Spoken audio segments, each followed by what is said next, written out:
अरे कोण नाही मारली मी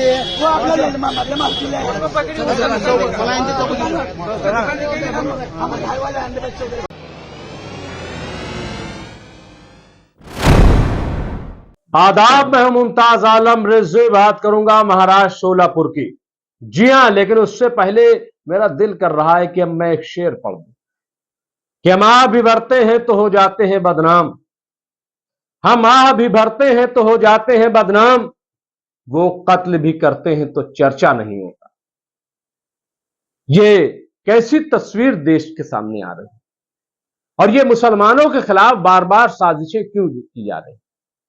अब एक और बहुत बड़ी साजिश मुसलमानों के खिलाफ होने जा रही, लेकिन मुसलमान सतर्क हो गया है, मुसलमान खबरदार हो गया है, मुसलमान अब हर चीज पर नजर रखने लगा। वो ये देख रहा है कि कहां कैसे हमारे खिलाफ साजिश हो सकती है, इसलिए वो हर चीज पर नजर रख रहा है। खिलौने तक पे अब नजर रखी जाने लगी है, क्योंकि खिलौने के जरिए भी अब मुसलमानों के खिलाफ साजिश हो रही है। आप सोचेंगे कि यह कैसे मुमकिन है, बच्चों के खिलौने से और साजिश से क्या ताल्लुक है, क्या ऐसा मुमकिन है? जी हां, ऐसा मुमकिन है और ऐसा अब किया जा रहा है।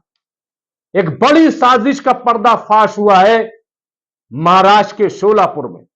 जी हां, वहां ईद की नमाज हो रही थी, और नमाज के बाहर आप जानते हैं जब ईद की नमाजें होती हैं तो ईदगाह के बाहर मेला जैसा लगता है। मेले में बच्चों के लिए खिलौने बिकते हैं। प्रेमचंद का वो अफसाना, वो कहानी भी याद होगी ईदगाह के नाम से, जिसमें हामिद जो है वो चिमटा खरीदता है। जी हां, हामिद चिमटा खरीदता है, लेकिन हामिद का चिमटा और आज के खिलौने में बड़ा फर्क हो गया। जी हां, महाराष्ट्र के सोलापुर में गुब्बारे भी बिक रहे थे। अब बच्चों को जाहिर है कि गुब्बारे खरीदने का शौक होता है, और बच्चे इतने पढ़े लिखे नहीं होते कि वो देखें कि गुब्बारे में क्या बना है और क्या लिखा है क्या नहीं लिखा है। लेकिन एक बड़ी साजिश का बहरहाल पर्दाफाश हो गया। गुब्बारे में लिखा था आई लव यू पाकिस्तान। जी हां, ये महाराष्ट्र के सोलापुर में गुब्बारे जो बेचे जा रहे थे किसी बड़ी साजिश के तहत, उसमें लिखा हुआ था I love you Pakistan, I love Pakistan लिखा हुआ था। और खुदा न खास्ता ये गुब्बारे मुस्लिम बच्चे खरीदते, अपने अपने घरों में ले जाते, और अगर वहां उड़ाते इसको, तो आप सोचिए जरा से कि क्या शक्ल बनती। लेकिन मैं आपको बताऊं, ये जो गुब्बारा बेच रहा था, वहां के लोगों ने, वहां के मुसलमानों ने उस गुब्बारे को बेचने वाले को पकड़ा, और उसका नाम था अजय पवार।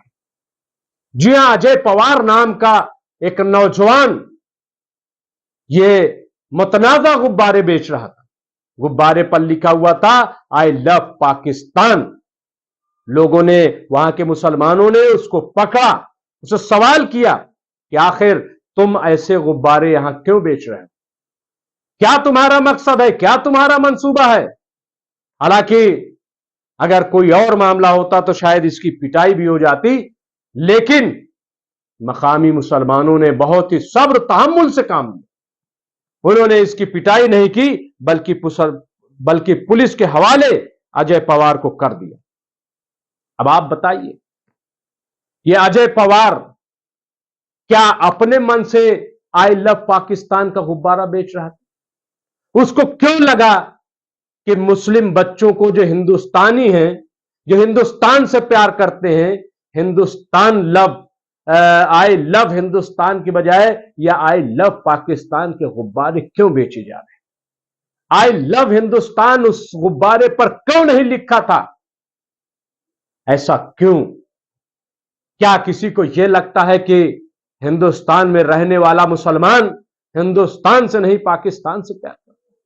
पिछले 75 साल से हिंदुस्तानी मुसलमान यह साबित करता आया है कि हम हिंदुस्तान के हैं, हमें हिंदुस्तान से प्यार है। इसके बावजूद मुसलमानों के खिलाफ पाकिस्तान के नाम पर यह साजिशें क्यों? क्यों ये साजिशें? क्यों उनको फंसाने का काम किया जाता है? ये कौन है अजय पवार? मैं समझता हूं इसकी छानबीन होनी चाहिए। और जो मकामी मुसलमान हैं उनको चाहिए कि वो इस मामले को बड़ी संजीदगी से लें। आप देखिए, पहले ही महाराष्ट्र में मुसलमानों के खिलाफ क्या कुछ चल रहा है, रैलियां निकाली जा रही, यात्राएं निकाली जा रही हैं। उत्तराखंड में क्या चल रहा है, लव जिहाद के नाम पे मुसलमानों को भगाया जा रहा है। हिमाचल प्रदेश में आप देखिए रैलियां निकाली जा रही हैं कि मुसलमानों 30 दिन में आप देवभूमि छोड़ दो। ये हर जगह साजिशें की जा रही हैं और बदनाम करने की। अगर कहीं कोई मुसलमान की रैली है उसमें न जाने कौन कूद पड़ता है और बीच में पाकिस्तान जिंदाबाद के नारे लगाने लगता है। ये कौन लोग हैं जो साजिशें कर रहे हैं? मैं मुबारकबाद पेश करूंगा शोलापुर के मुसलमानों को कि उन्होंने बहुत ही समझदारी से काम किया और बहुत ही उन्होंने सूझबूझ से काम किया कि ऐसे साजिश करने वाले पे निगाह रखी और उसको पकड़ा और अपने बच्चों को आई लव पाकिस्तान वाला गुब्बारा नहीं दिलाया। मुझे राहत इंदौरी का शेर याद आ रहा है। उन्होंने लिखा कि अब तो छतें भी हिंदू मुसलमान हो गई, अब तो छतें भी हिंदू मुसलमान हो गई। लेकिन सच्चाई यह है कि छतें हिंदू मुसलमान नहीं हुई, चंद लोग हैं जो साजिशें कर रहे हैं, जो साजिशें कर रहे हैं। मैं समझता हूं कि इस साजिश के खिलाफ और तमाम जो हिंदुस्तान के मुसलमान हैं, मैं उनसे भी कहना चाहता हूं और हिंदू भाइयों से भी मैं गुजारिश करना चाहता हूं कि वो भी नजर रखें कि ऐसे जो चंद मुट्ठी भर लोग हैं जो हिंदुस्तान को तोड़ने पर आमादा हैं, जो हिंदुस्तान को तकसीम करना चाहते हैं, जो हिंदुस्तान में नफरत फैलाना चाहते हैं, उन पर नजर रखें और उनकी गिरफ्त करें। बार बार मुसलमानों के खिलाफ साजिश। अभी बुलंदशहर में आपने देखा कि मंदिर में जो मूर्तियां तोड़ी गई वो किसी मुसलमान भाई ने नहीं तोड़ी थी, लेकिन 4-5 दिन तक लगातार खबर चलाई गई और मुसलमानों पे शक किया गया कि मुसलमानों ने मंदिर में घुस करके मूर्तियां तोड़ी।